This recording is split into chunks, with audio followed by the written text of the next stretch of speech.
Let's take a look at how you can use Berg Fashion Library in your research.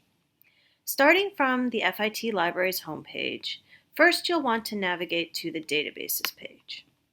Now there are two different ways that you can navigate through our databases. As you can see on this page, they are all sorted by subject. So you could select the subject that you think this item would fall within and find it that way.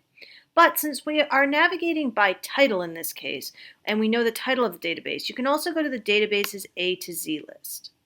Clicking on this and then clicking on B will take us down to all of the databases that start with a B. Now, there are still two different ways you can get to Berg Fashion Library. You can see that there's a listing for Berg Fashion Library right here, and it's also included within Bloomsbury Fashion Central. So let's click on Berg Fashion Library to start off our look at this resource. So as you can see, Berg Fashion Library is one of three components of Bloomsbury Fashion Central. So once you're here, you're actually able to navigate quite quickly to all of them. Today we're going to be focusing on looking at Berg Fashion Library. So there are a few different ways you can find information in this tool. They have a very useful browse feature, and this browse feature allows you to browse in many different ways. You can browse by content type, design and making, dress, fashion business, organization and design houses, people, period, place, textiles and materials, and themes.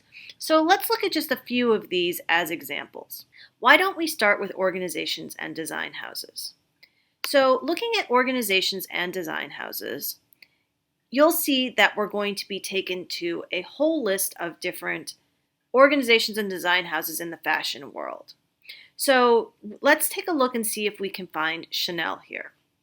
So as you can see, they list them alphabetically, and in order to find more of them, you'll just click on this more, and we can scroll down, and here we go. Here's Chanel. So this is going to find us all results about Chanel, the organization. So this is the design house Chanel. And once you've come here, you'll see that you'll find photos as well as text and written items. They'll tell you where this item comes from, so the source is right down here. And you can see that it's going to tell you this is a book chapter, for example. And they offer many different types of resources all within the library. So you may see a lot of book chapters, but there are other types of items you may see as well. Now, on the left, you can see that there are filter options. So if you were only interested in encyclopedia entries, for example, we could click here.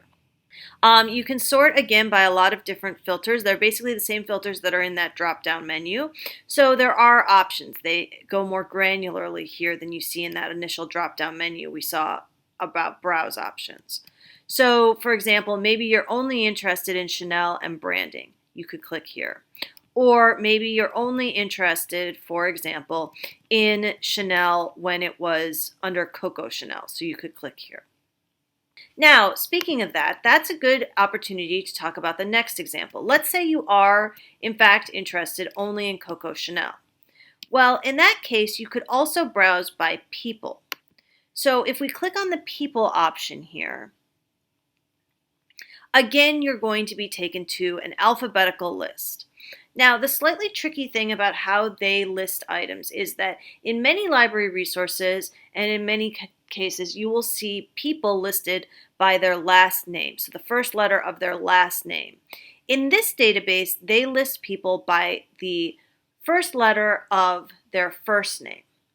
Moreover, in the case of someone like Chanel, they might go by different names. So you might be wondering whether you should look her up under Coco Chanel, her nickname, or Gabrielle Chanel. So let's go and look at this. And you'll see that she is listed under Coco Chanel.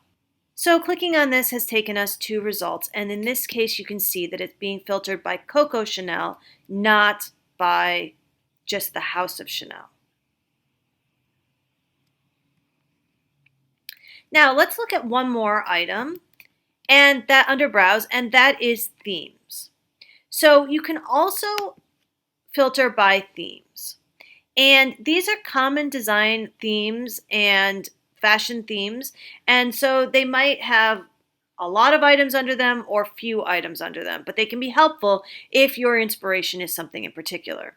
So if you are taking as your inspiration ballet, for example, or baseball, or maybe you're interested in circus, all of these are themes that you can click on these and find information just about that.